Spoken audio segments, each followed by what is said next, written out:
오늘은 여러분과 함께 개미에게 배우라고 하는 말씀으로 함께 은혜를 받고자 합니다. 개미에게 배우라. 우리가 잘 아는 대로 이솝 우화 가운데서 개미와 배짱이 이야기가 있습니다. 우리 한국에서는 배짱인데 원어에서는 매미가 됩니다. 한여름 내내 매미는 나무에서 노래만 했습니다. 개미는 뜨거운 떼약볕에서 겨울을 준비합니다. 양식을 준비했습니다. 마침내 추운 겨울이 왔습니다. 지난 여름 내내 양식을 준비한 바로 이 개미 동네는 따뜻한 겨울을 보내고 있었는데 이 배짱이 무슨 배짱으로 일도 하지 않고 노래만 하다가 겨울을 맞이하니까 양식이 떨어졌죠. 춥고 배고픕니다. 그래서 개미집을 찾아가서 먹을 것을 구걸했을 때에 개미가 이렇게 물었습니다. 지난 여름 동안에 뭐 했냐? 그랬더니 노래만 불렀다. 그러니까 개미가 비아냥거리면서 노래만 불렀다고? 그러면 이제부터는 춤만 추면 되겠네? 여름 내내 노래를 불렀으니 겨울 내내 춤추면 되겠지. 우리 집 식구들 먹을 만큼만 우리가 준비가 되기 때문에 나눠줄 것이 없어. 그래서 문전박대를 당하고 물러났다고 하는 이야기입니다. 아마 그 겨울을 다 지내지 못하고 죽었을지도 모르겠습니다. 이 개미와 배짱이, 이 개미와 이 매미의 이 우화는 무엇을 교훈하기 위한 우화냐? 그건 바로 미래를 미리 계획하고 준비하고 또 땀 흘리는 그 여름철이라 할지라도 참고 성실하게 일하는 사람에게 미래가 있다는 것입니다. 그 다가오는 미래에 대한 예측도 없이 그냥 우선에 놀기 좋다고 그늘에서 노래만 부르다가는 미래는 죽음이라고 하는 교훈을 담고 있는 우화가 바로 개미와 배짱이 우화가 되겠습니다. 오늘 이 자리에 계신 저와 여러분은 개미과에 속하는지 아니면 배짱이과에 속하는지 한번 생각해 볼 필요가 있습니다. 열심히 일한 개미는 살아남고 놀기만 했던 배짱이는 굶고 추워서 죽는다는 교훈이죠. 삶의 지혜를 가르치는 이 지혜의 책 잠언서에도 개미에게 배우라고 하는 말이 있습니다. 오늘 읽은 이 본문 잠언서 6장 6절로 8절을 다시 한번 읽어봅니다. 게으른 자여 개미에게 가서 그가 하는 것을 보고 지혜를 얻으라. 개미는 두령도 없고 감독자도 없고 통치자도 없으되 먹을 것을 여름 동안에 예비하며 추수 때에 양식을 모으느니라. 여름 동안에 예비한다는 겁니다. 여름 동안에 예비한 이 개미에게 가서 지혜를 배우라고 가르쳐주고 있습니다. 잠언서 30장 24절과 25절도 한번 읽어보겠습니다. 땅에 작고도 가장 지혜로운 것 넷이 있나니 곧 힘이 없는 종류를 얻어 먹을 것을 여름에 준비하는 개미와 그랬어요. 그러므로 감독자가 없고 통치자가 없어도 스스로 자기의 운명을 스스로 준비하는 개미, 지혜롭다는 겁니다. 아주 작고 약하지만 여름 동안에 양식을 예비하는 개미는 참 지혜가 있다는 겁니다. 그러므로 개미에게 가서 지혜를 배우라고 잠언서가 말하고 있습니다. 오늘을 사는 우리 그리스도인들, 오늘 이 시대에 교회로서 주를 섬겨 신앙생활을 하고 있는 이 교회들을 미래를 위해서 무엇을 준비해야 될 것이냐? 다가오는 미래, 먼 미래가 아니라 가까운 미래부터 다가오는 이 미래를 위해서 무엇을 어떻게 준비해야 될 것인가? 개미처럼 부지런히 작고 적지만은 미약하지만 나름대로 준비를 잘 철저히 하면 미래가 있다는 겁니다. 오늘 저와 여러분은 개미한테 배우는 지혜를 배우는 성도들이 되시기를 주의 이름으로 축원합니다. 오늘 이 시대 예수 믿는 저와 여러분, 이 교회를 향해서 다가오는 미래가 무엇인가를 알아야 됩니다. 개미와 배짱이한테는 다가오는 미래가 겨울입니다. 추운 겨울입니다. 일하고 싶어도 일할 수 없고 일거리도 없는 겨울이 다가오는 그 미래를 위해서 개미는 여름 동안에 양식을 예비했다 그랬습니다. 오늘 저와 여러분을 향해서 다가오는 미래는 어떤 미래냐? 첫째는 초고령 사회입니다. 초고령 사회. 그 나라 국민의 20%가 65세 이상이라면 초고령 사회라고 학자들은 그렇게 평가하고 있습니다.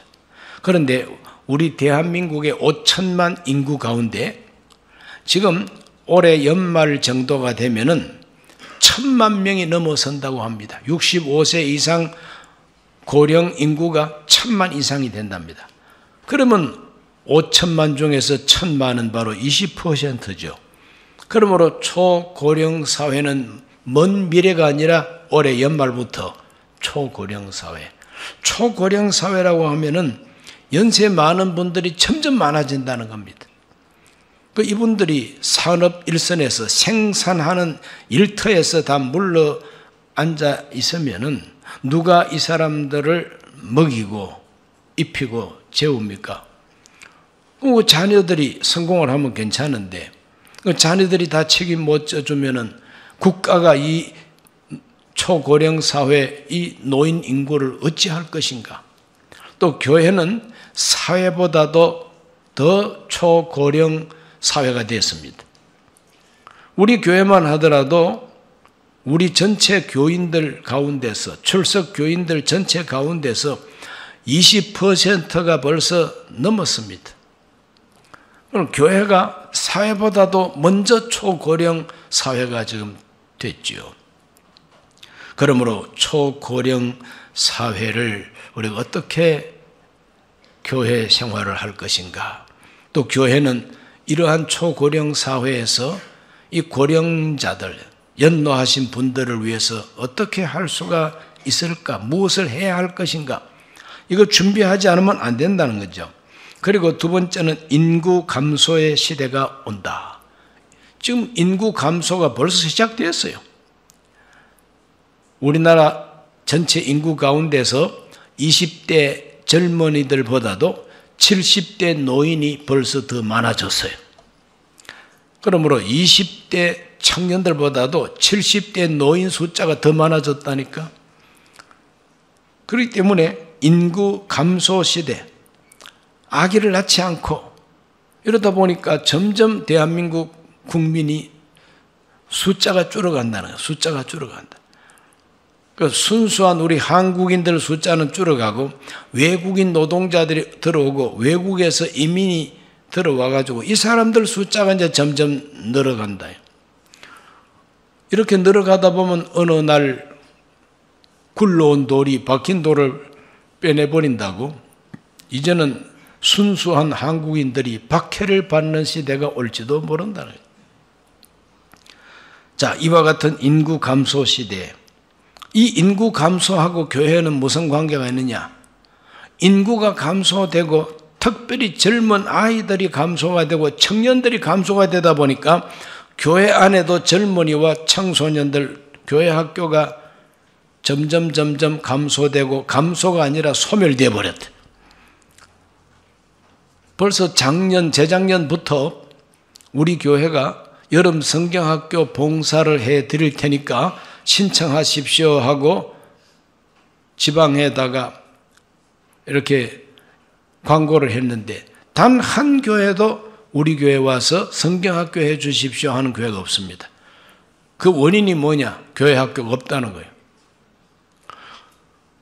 그러니까 이 교회학교, 주일학교 학생이 단 한 명도 없는 교회가 이제는 많다는 겁니다. 그 이와 같은 소멸시대, 교회학교 소멸, 청년 소멸, 이 시대가 지금 먼 미래가 아니라 벌써 시작이 되었다는 거죠.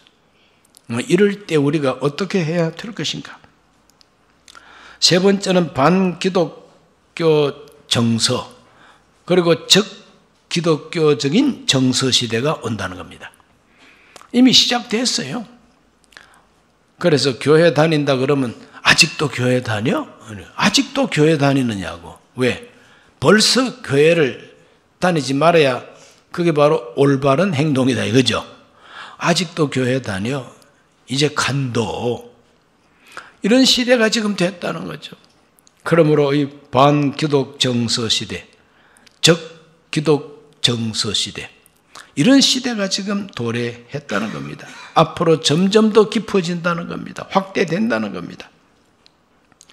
이것이 바로 이 사회적인 현상입니다. 소돔과 고모라 같은 시대가 된다는 겁니다. 소돔과 고모라의 특징이 뭐냐 하면은 동성애입니다. 동성애예요. 요즘 파리에서 올림픽 경기가 한창인데 여자 수영 대회가 하는데 남자 녀석이 여자 수영대회 선수로 나옵니다. 그런데 알고 봤더니 성전환 수술도 하지 아니하고 그냥 껍데기로만 나 이제부터 여자야? 이러면 여자가 된다는 겁니다. 그러니 남자 녀석이 남자들끼리 경기하는 데 가면은 꼴찌할 녀석이 여자들이 경기하는 데 와가지고 경기를 해가지고 금메달 따겠다고요. 권투하는 그 복싱. 남자 선수인데 나는 여자야 하고 여자 복싱 대회에 들어와가지고 얼마나 여자 선수를 취업했는지 여자들이 무서워서 출전을 못한다는 거죠. 이와 같은 시대에 벌써 도래가 됐죠. 그러므로 우리 대한민국도 이제 대법원이 문을 열어줘 버렸어요. 동성들끼리 동거 생활하면은 가족으로 인정해 주겠대요. 그래서 의료보험 혜택까지 주겠답니다. 오늘 우리는 이와 같은 다가오는 미래의 시대를 살고 있다는 겁니다. 자, 초고령 사회, 점점 인구는 감소해 가고 또 이 사회 풍토는 반기독교적이고 적기독교적인 그런 정서가 쫙 깔리면서 신앙인들을 또 교회를 비웃고 조롱하고 박해하고 반대하고 적대시하는 이와 같은 시대를 이제 맞이할 수밖에 없는데 이럴 때에 우리가 어떤 준비를 해야 되겠느냐 이거죠. 네 번째로는 하나님의 진노의 때가 지금 다가온다는 겁니다. 하나님은 언제까지나 이와 같이 부패하고 더러운 이 세상을 가만히 두고 있지를 않습니다. 그러므로 하나님께서는 반드시 최후의 심판이 아니라 할지라도 한 시대를 심판할 수도 있다는 겁니다. 그러므로 한 시대, 타락하고 더러워진 한 세대를 하나님이 뒤엎어버리는 사회 변동, 그 사회 변동이 뭐냐? 그 나라에서 사회적으로 일어나는 혁명이라든지 아니면은 무서운 사회 갈등, 내전, 전쟁 이런 변동을 통해서 하나님이 심판을 이제 하시는 것이죠. 또는 무서운 전염병 이런 것을 통해서 심판을 이제 하실 수가 있는 거죠. 그러므로 다가오는 미래는 하나님을 떠나고 반역하고 죄 가운데 깊이 빠진 이러한 시대를 하나님이 가만두기만 하지 아니하시고 심판할 때가 온다는 겁니다. 이렇게 다가오는 미래를 우리가 예측할 수가 있는 겁니다. 이러한 시대를 바라보면서 어떻게 하든지 우리가 사는 이 시대를 한번 바로잡아 보려고 노력도 하지 않고 나하고 직접 관계가 없다고 생각하고 방관하고 무책임하고 이러면은 하나님께서는 그 무책임한 국민들까지 함께 연대 책임을 묻는 사회적인 심판과 환난 또는 하나님의 진노가 쏟아진다는 것이죠. 소돔과 고모라 성에도 유황불이 비와 같이 쏟아질 때에 철 모르는 애들도 얼마나 많이 있었겠습니까? 자기 나름대로 양심적인 사람들도 많이 있었을 겁니다.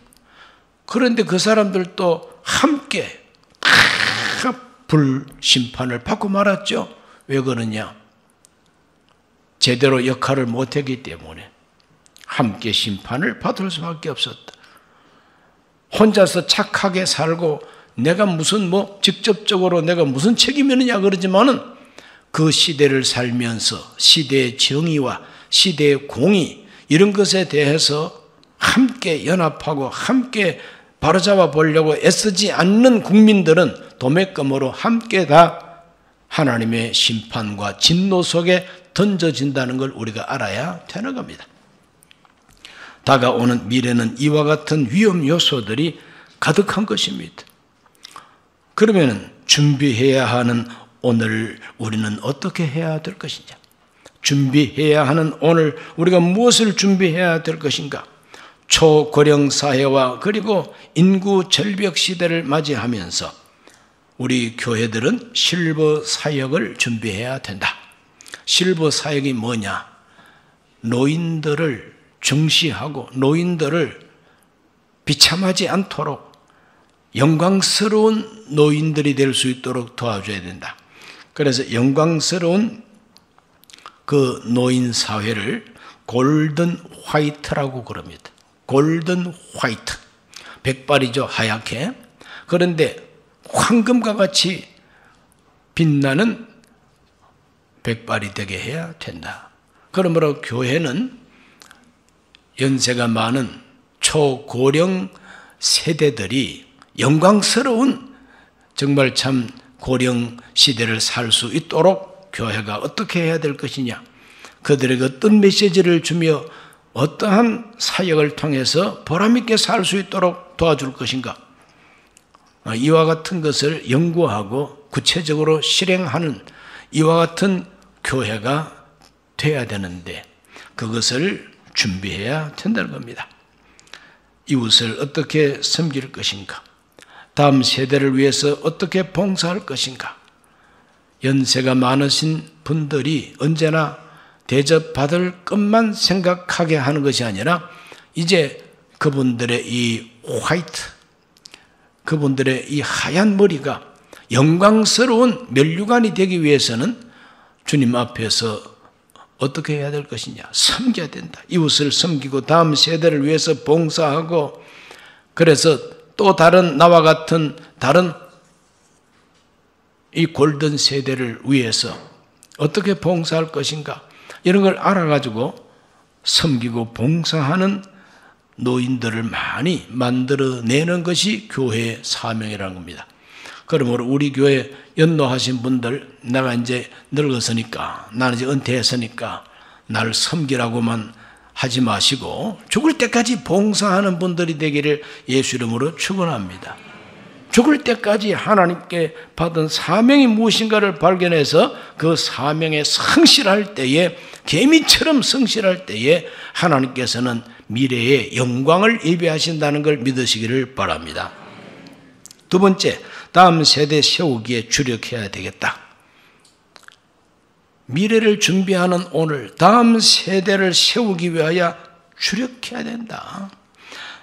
작아도 적어도, 작고 미약해도 힘이 없고 작아도 개미는 여름 동안에 양식을 예비하는 걸 하나님은 지혜롭다고, 아주 뛰어나다고 칭찬하지 않았습니까? 그러므로 우리 한 사람 한 사람이 참 보잘것없는 같은 나라 할지라도, 또 교회 규모가 작아도 적어도 미약해도 충실한 그리스도인으로서 단 한 사람이라도 다음 세대를 반듯하게 세우는 이 일을 위해서 우리가 무엇을 어떻게 해야 될 것인가, 그것을 준비하고 기도하고 지혜를 얻어야 된다는 겁니다. 교회는 교회적으로 이와 같이 다음 세대 세우기를 위해서 정말 참 전문 사역을 준비해야 된다는 겁니다. 전문 사역을 준비해야 될 것이다. 아동을 위해서, 청소년을 위해서, 청년들을 위해서, 또 30, 40 세대를 위해서, 다음 세대를 그러면 다 아동들이죠. 그리고 청소년들이죠. 또 청년들이죠. 30, 40 젊은이들이죠. 이와 같은 다음 세대를 어떻게 세우고 어떻게 양육하고 어떻게 교회 안에 더 많은 숫자가 모이게 할 것인가, 이거 연구하고 이것을 위해서 봉사할 수 있는 준비가 갖추어져야 그 교회는 주님 올 때까지 건재할 수가 있다는 겁니다. 그래서 재능을 기부한다든지 물질을 후원한다든지 중보하며 기도해 준다든지 구체적으로 필요한 것을 공급해 주는 봉사자가 되어야 된다는 겁니다. 그러므로 힘 있는 교회, 큰 교회, 능력 있는 교회는 어떤 교회냐? 숫자가 많이 모인다고, 헌금이 많이 모인다고 그 교회가 힘 있고 큰 교회가 아닙니다. 정말 다음 세대를 세우기 위하여 봉사자가 많은 교회가 큰 교회예요. 그들을 위해서 정말 참 중보하면서 어떻게 하든지 그들을 세워주기 위하여 일하는 일꾼들이 많은 교회가 큰 교회란 말이죠. 그래서 특별히 이제 30, 40 세대가 많은 그 부흥되는 그런 교회 담임 목사님들의 간증과 세미나 강의를 이렇게 들어보면은 정말 참 연구한 결과, 그리고 또 그 비전을 이루기 위해서 교회 연세가 많은 분들이 동참을 하고 헌신을 한 결과 어른들보다도 젊은 성도들 숫자가 더 많아졌다고 하는 간증이 있습니다. 그리고 그 어떤 목사님은 자기가 부임을 해서 다음 세대를 위해서 어떻게 할 것인가 기도하다가 제일 먼저 시작한 것이 유모차 주차장을 만들었다는 거죠. 그러니까 유모차에다 아기를 데리고 이렇게 오는 젊은 부인들을 위해서 그 유모차를 어디다가 세워둘 것이냐. 그 교회 오면 유모차들만 다 이렇게 세우는 주차장을 만들어 가지고 거기는 다른 어떤 자전거나 어떤 성인들의 그 뭐 전동차 이런 거 못 들어오게 하고 유모차만 세울 수 있는 에리아를 만들었다. 그게 넓지는 않아도 그 몇 대 못 세운다 할지라도 벌써 그런 것을 준비했다고 하는 이 소문이 나니까 여기는 우리와 같은 이 젊은 엄마들을 생각하는 교회로구나. 이게 소문이 나니까 젊은이들이 오더라고요. 그래서 젊은이들이 점점 모이기 시작하는데 그분들이 따로 소그룹을 형성하게 하고 또 교회에 오면은 제일 문제가 뭐냐면 이 아이를 어떻게 할고 이 아이들을 어찌 할고 이 아이들 때문에 예배도 제대로 못 드리고 이 아이들 때문에 소그룹 활동도 못하고 부랴부랴 예배를 드리는 마는 동하고 집으로 가야만 하는 이와 같은 젊은 세대들을 위해서 아이들은 우리가 책임지겠습니다 하고 타가소를 만들어 가지고 그래서 거기에 아이를 맡기기만 하면은 여기서 우리 그룹 활동하는데 지장이 없고 안심하고 맡겨도 된다고 하는 그 마음을 주니까 그 아이들을 맡기고 아이를 맡아가지고 그 그룹이 모임이 끝날 때까지 아이들 잘 데리고 있는 나이 많은 권사님들, 집사님들이 봉사를 하다 보니까 그 교회는 그게 소문이 나니까 저 교회 가면은 안심하고 아이 맡기고 우리 젊은이들끼리 이렇게 서로가 신앙생활을 위해서 유익한 시간을 가질 수 있다. 이렇게 소문이 나니까 그냥 금방 모이더라는 거죠. 그리고 어른들보다 젊은이들 숫자가 더 많아졌다고요. 그러면 그 젊은이들이 많이 모이는 것은 기성세대가 그분들을 위해서 봉사하고 헌신하는 알뜰한 열정이 있으니까 그게 가능하다는 거죠. 순범 강북교회도 앞으로 그렇게 되기를 바랍니다. 그렇게 되기를 바랍니다. 그와 같은 봉사자들, 그와 같은 정말 참 교회적인 관심과 투자가 없이는 미래 세대를 놓칠 수밖에 없다.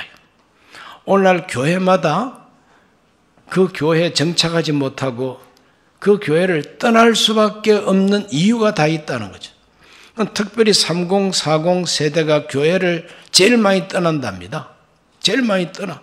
왜 떠나느냐? 떠나는 이유가 다 있다는 겁니다. 그러므로 떠나는 그 이유 중에서 가장 피부 접촉적인 이유가 뭐냐? 교회 가면은 이 아이들을 데리고 교회 가면은 예배를 제대로 못 드린다 하는 그 문제라요. 그 문제부터 교회가 정성을 다해서 문제를 해결하고 도와주니까 안 떠나더라는 거예요. 다른 데서 떠나서 이쪽으로 오더라는 거예요. 그런 간증을 우리가 들으면서 배울 점이 있겠다.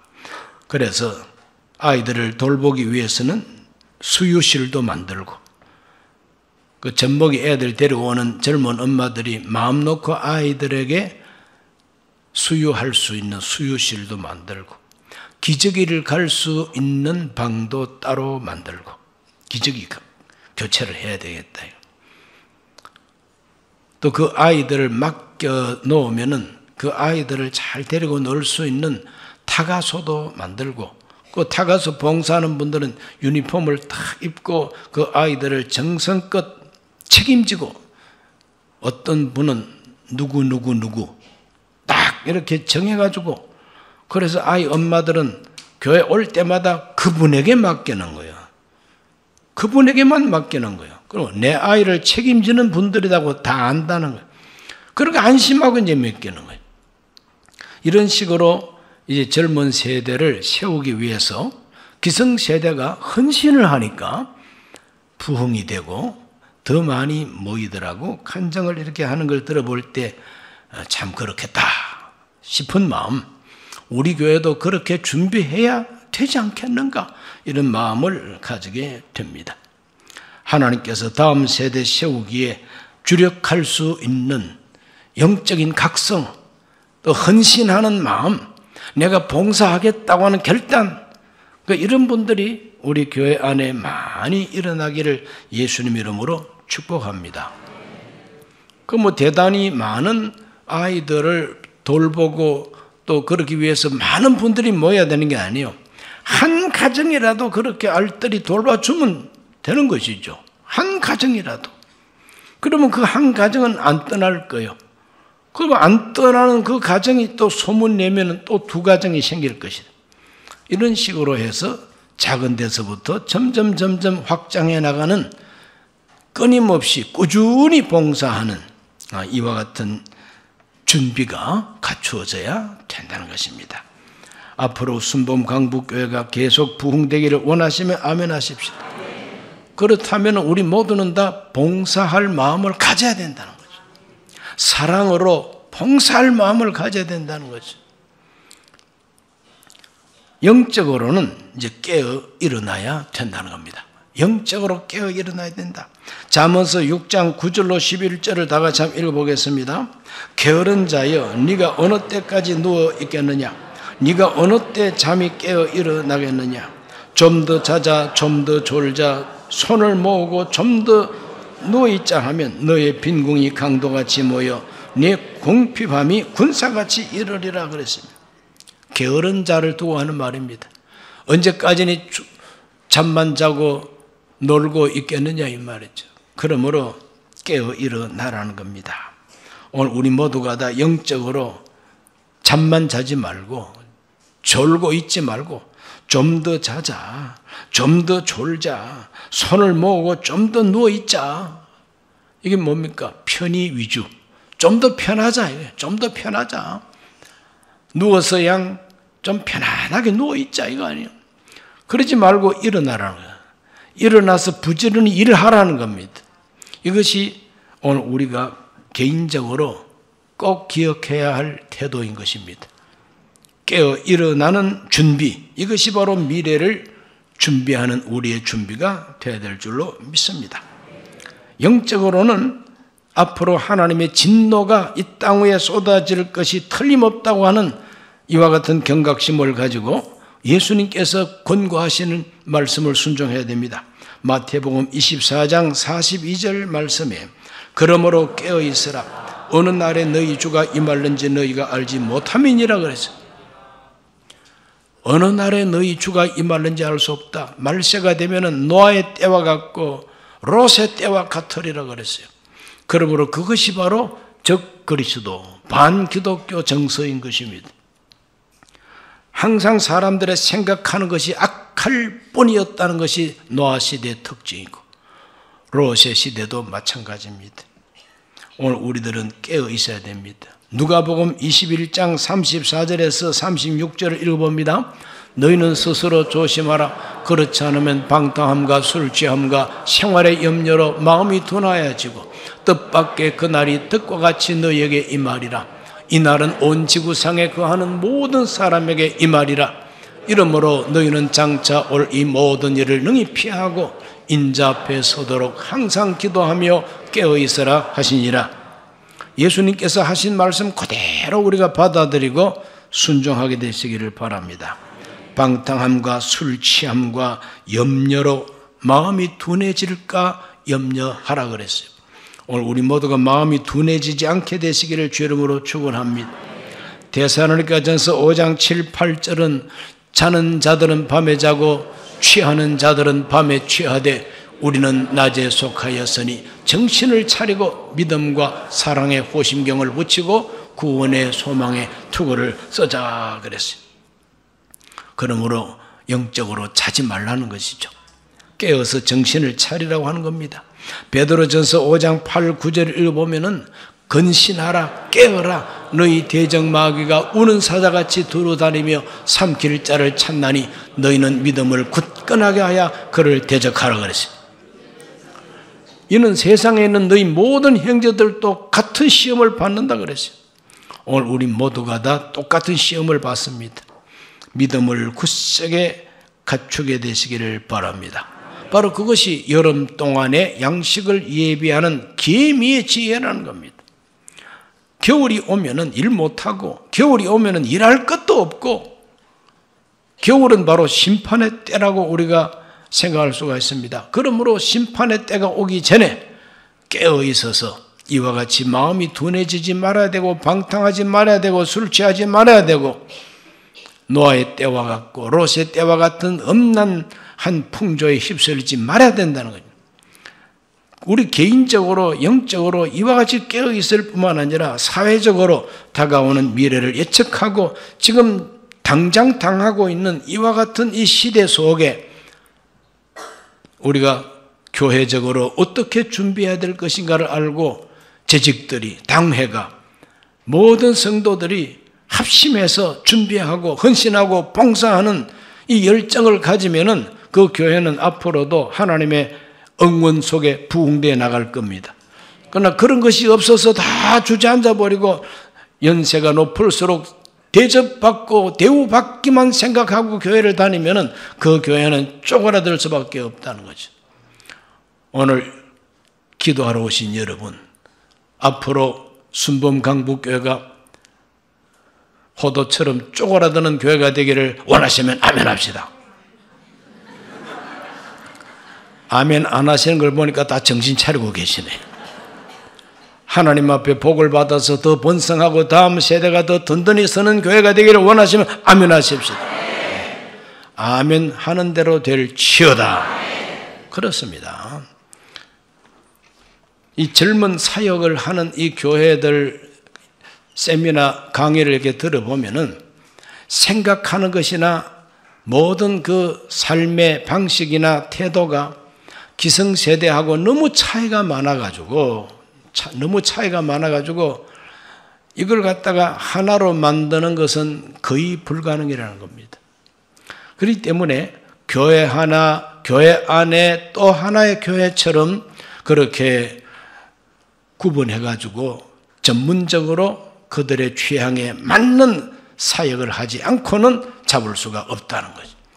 그러니 기성세대하고 젊은 세대를 비빔밥을 해가지고 똑같이 만들려고 해가지고는 이것도 놓치고 저것도 놓친다는 거예요. 이런 참 어려운 숙제가 오늘 이 시대의 숙제입니다. 옛날에는 세대차가 그렇게 많지는 않았어요.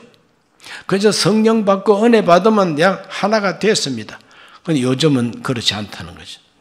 그렇기 때문에 정말 참 그 어려운 환경을 만난 바로 이 시대, 이와 같은 미래를 우리가 어떻게 준비할 것인가, 이런 것에 대해서 기도하는 한 주간을 지금 준비했습니다. 여러분 모두가 다 하나님 앞에 기도하고 우리 교회의 미래를 위해서 간구하고 나는 어떻게 할 것인가 하는 것을 결단하게 되시기를 주의 이름으로 축원합니다. 기도합니다. 하나님 아버지, 오늘 주님 앞에 나와 예배하는 우리 모든 성도들 한 사람도 빠짐없이 신랑 되신 주 예수 오실 것을 바라보고 준비하고 기다리게 하여 주셔서 하나님 앞에 영광 돌리게 하여 주옵소서. 예수님 이름으로 기도하옵나이다. 아멘.